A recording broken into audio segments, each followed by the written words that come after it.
Right now, it is time for your Good to Know segment, and doctors and scientists at OHSU have created a drug that could be a huge breakthrough for people living with multiple sclerosis.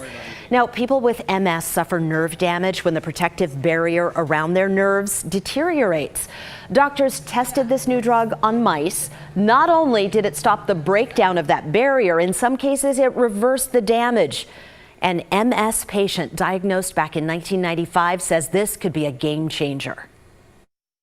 There's so many symptoms of MS that are affected.